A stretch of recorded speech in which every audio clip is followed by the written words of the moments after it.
के गांव में शारदा नाम की औरत रहा करती थी। उसके पति के देहांत के बाद वह मजदूरी का काम किया करती थी। उसे एक रानी नाम की लड़की थी जो स्कूल में जाती थी। शारदा जब मजदूरी का काम किया करती थी तब रानी स्कूल जाकर अपनी पढ़ाई पूरी करती थी।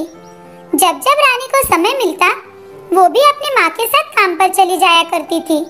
दूसरे गांव में अगर मजदूरी का काम मिला तो शारदा रानी को लेकर दूसरे गांव चली जाती थी। एक दिन अपना काम खत्म करके शारदा जंगल के रास्ते से घर जा रही थी।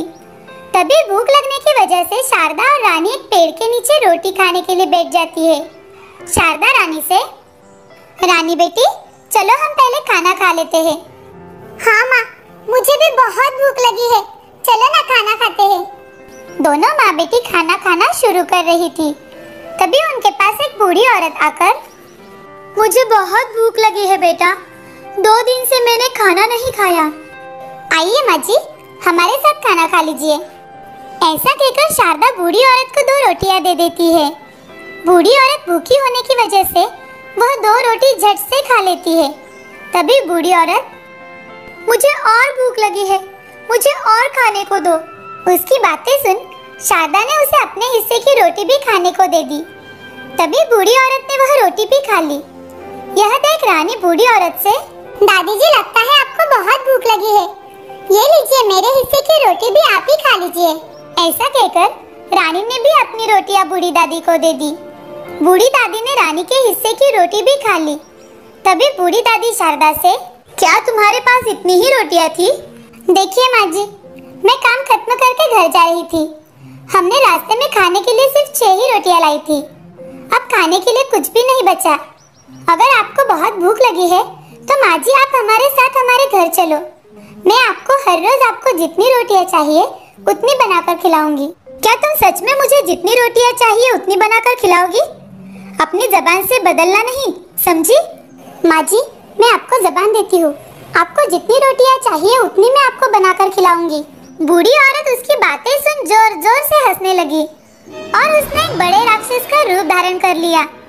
तभी उस राक्षस को देखकर रानी बहुत डर गई और अपने माँ के पास जाकर खड़ी रह गई। शारदा डर गई थी मगर उसने हिम्मत जुटाकर उस राक्षस से कहा, देखो मेरे कहे अनुसार मैं तुम्हें हर रोज रोटी खिलाऊंगी और जिस दिन मैं तुम्हें रोटी ना खिला पाई उस दिन मैं और मेरी बेटी अपने आप आकर तुम्हें सौंप देंगे। शारदा की बातें सुन राक्षस मान गई। शारदा और रानी अपने गांव लौट गए। तभी रानी शारदा से, माँ तुमने बड़ी खूबी से उस राक्षस से हम दोनों को छुड़ा लिया। नहीं बेटी, मैंने उस राक्षस से झूठ नहीं बोला। मैं सच में कल से उसे रोटियां बनाकर लेकर जाऊंगी। मैंने उसे वचन दिया है। ठीक है माँ। दूसरे दिन शारदा ढेर सारी रोटियां बनाकर एक टोकरी में भरने लगी। रानी ने भी उसकी मदद कर दी और वो दोनों टोकरी उठाकर जंगल में लेकर गए। वहाँ राक्षस शारदा से, वाह क्या खुशबू है, कहाँ है मेरी रोटियां?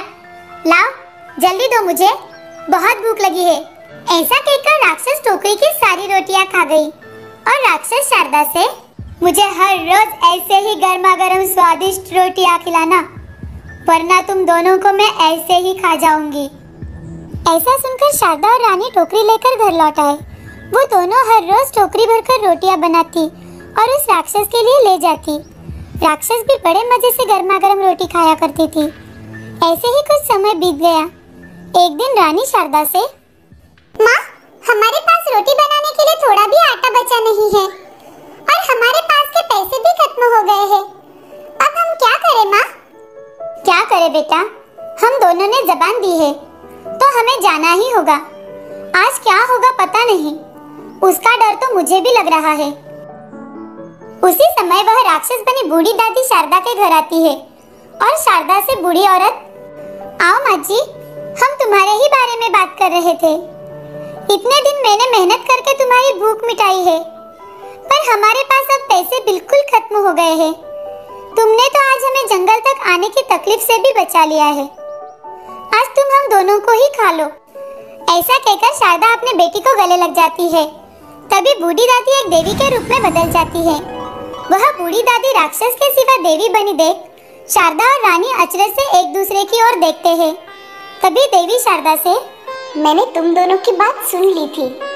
जब मैंने तुम दोनों को जंगल में देखा था, तब तुम दोनों ने अपने पास की रोटी तो दी थी और अपने हिस्से की रोटी भी मुझे दे दी। मैं तुम दोनों की परीक्षा ले रही थी। मैं परीक्षा लेने के लिए राक्षस में बदल गई और तुमने मुझे एक दिन भी नहीं कोसा और हर रोज अपने किए वादे के मुताबिक मुझे रोटी खिलाती रही। इससे मैं बहुत प्रसन्न हो गई हूँ। मैंने तुम दोनों जैसा नेक इंसान आज तक नहीं देखा। तुमने मुझे खाना खिलाकर संतुष्ट किया। आज से तुम्हें किसी भी चीज की कमी नहीं होगी।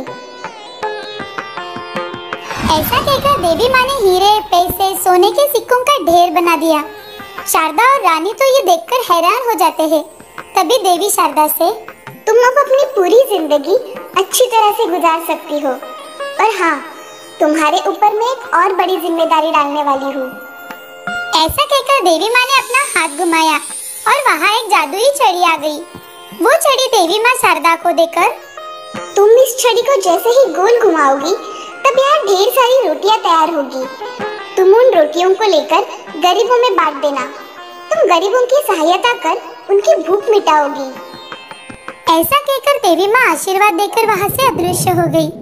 तभी शारदा ने कीमती हीरे, जवाहरात, सोने के सिक्के और पैसे अलमारी में रख दिए और कुछ पैसों से शारदा ने नया घर भी बनवाया और उसमें रहने लगी।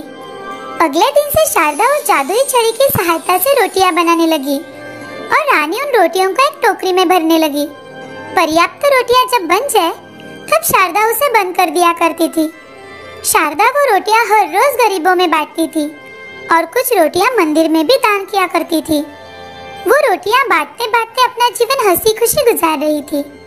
इस कहानी से हमें ये सीख मिलती है कि जिंदगी में हमेशा सबकी मदद करनी चाहिए और भूखे की हमेशा भूख मिटानी चाहिए। कब हमारा नसीब चमक जाए ये हमें भी पता नहीं चलता। इसीलिए अच्छे कर्म करो, फल की अपेक्षा मत करो।